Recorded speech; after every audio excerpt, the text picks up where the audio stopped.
Muito figura, seu marido. Muito. Falou muito mal de você. Duvido. Muito mal da filha. Essa aí, então, duvido mesmo. É o amor da vida dele, aquela criança. São duas pessoas que convivem, né? Com o problema. Com a condição, que é muito peculiar, né? O TDAH é um funcionamento diferente dos neurotransmissores. Então, é fisiológico? Sim, mas não é algo que ele escolheu. É algo que é modulável? Sim. Nessas alturas da vida, ser diagnosticado aos 42 anos de idade, vai fazer um ano que ele recebeu o diagnóstico, é muito difícil, né? A gente não tem mais a neuroplasticidade que tinha antes, quando geralmente se observa o TDAH, que é na infância. Há mais de 30 anos atrás, né? Um TDAH, isso não existia, né? O psiquiatra não acreditava nesse diagnóstico. Hoje ainda tem gente que duvida desse diagnóstico, então é muito difícil. Mas o TDAH pra gente foi vida, assim, ter o diagnóstico, né? Sim. E eu fui a pessoa que estimulou o Gustavo a buscar um diagnóstico. Eu faço terapia há quase 3 anos e Gustavo é objeto das minhas análises, né? Até em razão da minha psicóloga também conhecer, né, o que é o TDAH.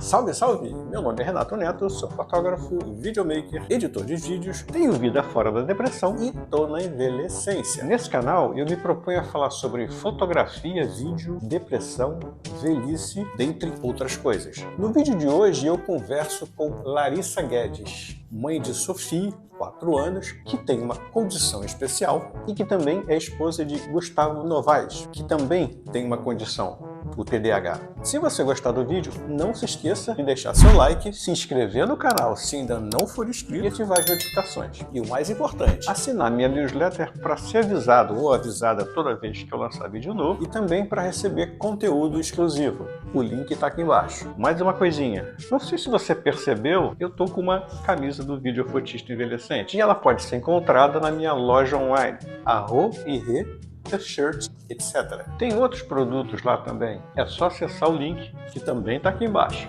Meu nome é Larissa Guedes, eu tenho 38 anos, eu era advogada, agora sou mãe, em tempo integral. Mas em algum momento pretendo voltar para a advocacia. Desde que eu conheci Gustavo, eu sabia que tinha alguma coisa diferente nele, porque o comportamento destoava muito do caráter. E aí outras características foram surgindo, me alertei para isso lá há 5 anos atrás, mas como a gente teve uma filha, e aí uma filha com uma condição delicada, né, peculiar também, de saúde, né, então essas coisas foram ficando para depois. E a gente foi vivendo ali naquele caos, sem entender direito o que acontecia. E aí, quando as coisas estabilizaram de alguma forma, a gente buscou o diagnóstico. Eu acho que o principal motivador da busca do diagnóstico foi entender como conviver nesse universo. Ele tem uma forma de pensar totalmente diferente da minha. O TDAH de Gustavo é moderado, ele tem disfunção executiva, né, que eles falam. Ele tem uma inabilidade em executar, em planejar. Eu sou a pessoa que planeja tudo. Hoje, com a maternidade, embora eu continue a planejar, é difícil executar na ordem que foi planejada, mas ali o plano serve de rascunho, né, para saber mais ou menos o que deve ser feito. E Gustavo é a pessoa que ele vai executando as coisas da forma como ele consegue, sem nenhum planejamento. Isso era algo que me incomodava bastante, porque eu ser uma pessoa que planeja e ele não conseguir seguir o meu plano e não conseguir seguir o plano dele, nem fazer um plano para ele, era algo que causava muito transtorno. A gente nunca chegou a brigar por isso, porque lá no fundo a gente sabe que tinha alguma coisa que não era normal. E não só isso também, o fato de ele ser muito rotulado, assim. Eu convivo com o Gustavo diariamente, 24 horas por dia. Ele ficou um período grande desempregado, e nesse período eu convivia com ele o tempo inteiro. E aí, como eu disse, o caráter destoa do comportamento. Então, Gustavo era visto como um homem inconsequente, preguiçoso, folgado. Isso me incomodava muito as pessoas terem essa percepção dele, amigos de longa data, familiares. porque não era assim que eu via ele. Eu falei assim, gente, mas será que eu que sou errada? Porque essas pessoas convivem com ele há mais de 30 anos, eu cheguei agora. Isso foi pauta de várias sessões que eu fiz com a minha terapeuta. A busca do diagnóstico foi a partir daí. E ter o diagnóstico, ter um tratamento, nossa, fizeram maravilhas. Hoje eu tenho mais paciência, porque o relacionamento só vai se sustentar se a pessoa que está ali do outro lado, que não é acometida pelo TDAH, tiver paciência. E a pessoa que tem o TDAH também precisa ter paciência, porque chega em certos momentos que a minha paciência se esgota, em função da sobrecarga materna, né? A gente vive numa sociedade patriarcal que tudo recai sobre a mulher. Isso. E é muito difícil, aos poucos, a gente mudando essa realidade. Aqui em casa, essa realidade é uma realidade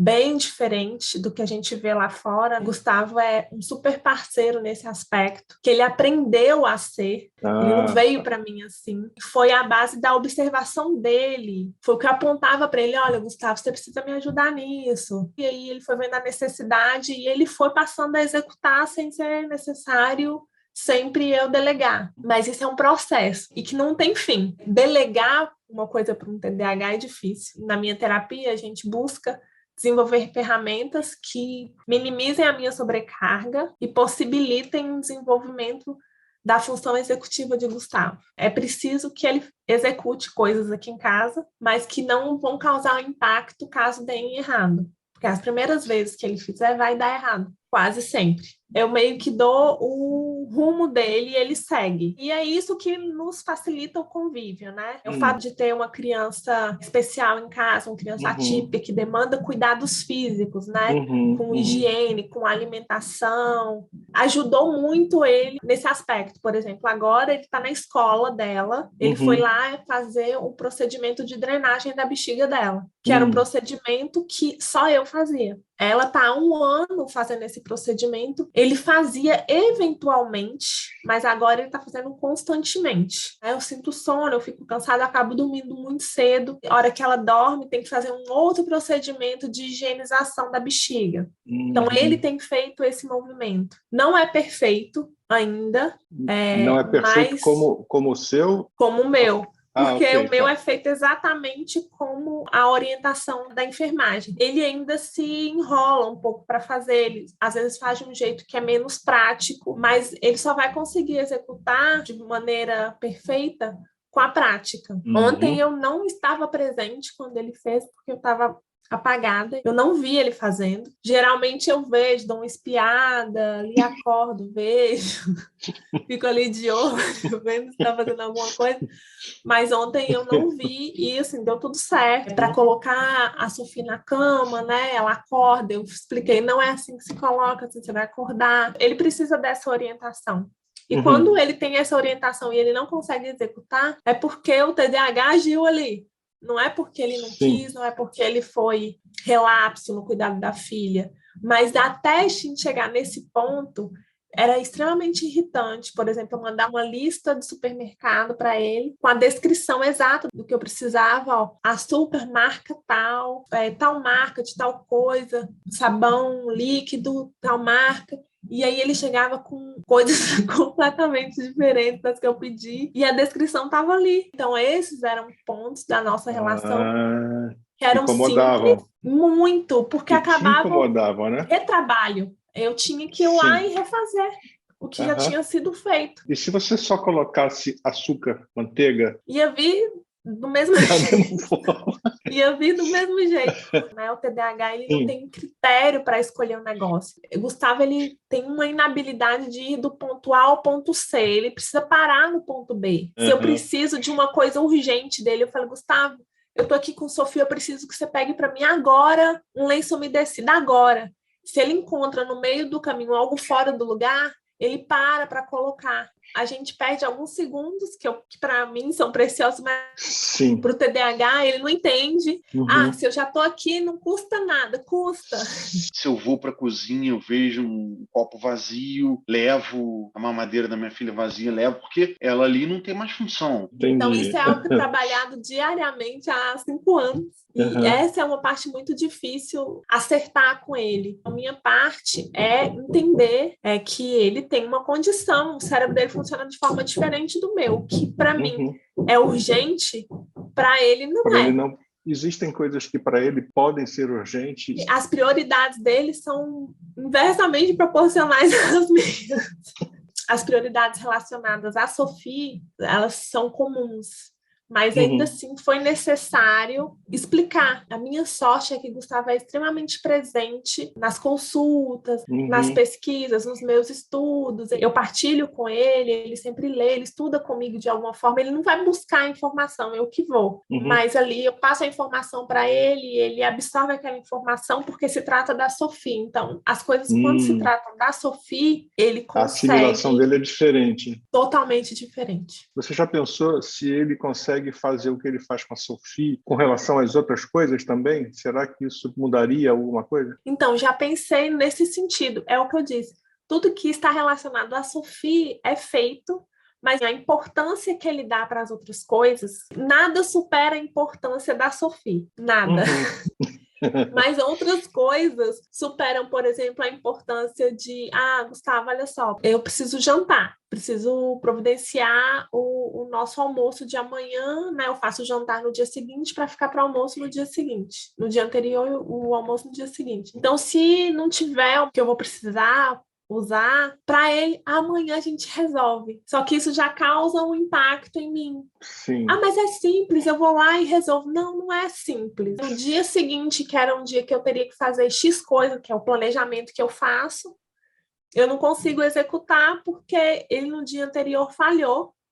Quando eu pedi para providenciar determinadas coisas para eu preparar o jantar para já ficar pronto para o almoço no dia seguinte. No momento que eu teria que fazer outras coisas, eu vou estar fazendo almoço. Então, ele ainda não entendeu essa questão do impacto para mim. Ele acha que ele vai resolver de outra forma.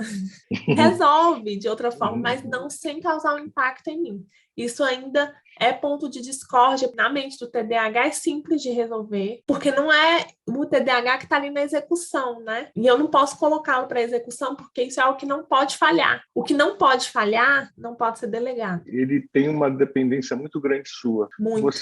Você já experimentou deixar ele se virar sozinho? Em várias situações eu deixo. E aí é o que a minha terapeuta me orienta a fazer. Ela fala, o que puder dar errado, deixa ele se virar, deixa ele bater cabeça. O que não pode dar errado, eu preciso estar ali, porque se der errado, vai impactar em mim ou impactar na Sophie. Diante de todo esse nosso quadro, o que sustenta, sobretudo, o relacionamento é o amor, né? A gente se ama, a gente ama a nossa família, a nossa filha, e a gente precisa dar o melhor de si para o relacionamento continuar sólido, né? Cada um sai de um lado. Ele falha, eu também falho, e aí a gente vai vivendo, cada um com as falhas ali, se entendendo e se apoiando, entendeu? Sem ficar apontando o dedo, porque eu sei que é uma condição dele, e a gente já sabe disso. E a gente se aceita assim. Essa mudança do Rio para São Paulo, por causa da Sophie, foi impactante para vocês? Muito. Mas eu acho que foi impactante, porque antes da gente se mudar do Rio para cá, a gente se mudou para Minas. A gente ficou um período lá, perto da minha família. Você é de Minas? Sou de Minas. E aí foi muito bom, porque foi como se eu tivesse tido umas férias emocionais. Assim, né? Morar no Rio era extremamente desgastante. E aí lá ele evoluiu, porque a gente tirou ele do ambiente onde ele assumiu certos rótulos que não eram dele. O rótulo de ser preguiçoso, o rótulo de ser irresponsável, o rótulo de ser impulsivo. Esses rótulos todos ele assumiu para ele, como se fossem verdadeiros. Sim. E eram coisas que ele tinha esses comportamentos, mas ele não era assim. O fato dele assumir esses rótulos tornava esses comportamentos mais comuns. Ela assim, já que esperam isso de mim, eu vou fazer isso mesmo. Então, a conduta dele, quando a gente saiu do Rio e foi para Minas, foi completamente diferente. Foi como se uma outra pessoa tivesse ido para Minas comigo. E isso foi muito, muito bom para o nosso relacionamento, para a nossa família. Essa confusão que eu tinha sobre quem era Gustavo, que pessoa estranha é essa que tem um bom caráter, mas se comporta como se não tivesse, fez todo sentido para mim. Eu falei assim, ele não era assim. Ele estava assumindo rótulos que deram para ele durante toda a vida dele. Vocês indo para São Paulo foi por causa do tratamento dela. Sim, sim. E vocês conheciam alguma coisa daí? Tenho família aqui ainda, tenho uma prima que mora aqui. Então, durante um período, eu fiquei na casa dela, Gustavo ficou em Minas. E nesse período que ele ficou em Minas, eu fiquei aqui sozinha com ela. E era uma rotina exauriente, assim. Eu não conseguia descansar, eu perdi 6 quilos. Porque quando se é hóspede, numa pandemia, com uma criança de 3 anos, num apartamento de 2 quartos, com o chefe da família daquele apartamento, trabalhando em home office, é uma missão, assim, era algo muito difícil. Eu fui muito bem recebida, eu fui muito bem acolhida, mas eu tenho simancol. Eu não ia deixar a minha filha ficar gritando e aprontando, tocando terror na casa de alguém que estava nos acolhendo. Não poderia fazer. E cuidar disso era cansativo. Passava o máximo de tempo fora. Foi um ponto do nosso relacionamento também, que foi, assim, eu meio que dei um ultimato nele. Falei, Gustavo, não tenho condições de permanecer aqui sem você. Eu preciso que você venha. E aí, em outubro, ele veio. E aí ficou mais fácil para ambos. Para a Sophie ficou muito fácil. A Sophie já estava evitando falar com o pai dela via Zoom, né, via WhatsApp. Ela não queria mais falar com ele. Acho que ela estava se sentindo abandonada. Então, estava causando um impacto nela. Imagina uma criança que está acostumada a ver o pai todos os dias da vida dela. Lá em Minas, Gustavo chegava do trabalho, dava banho nela, dava jantar para ela. Eu colocava para dormir.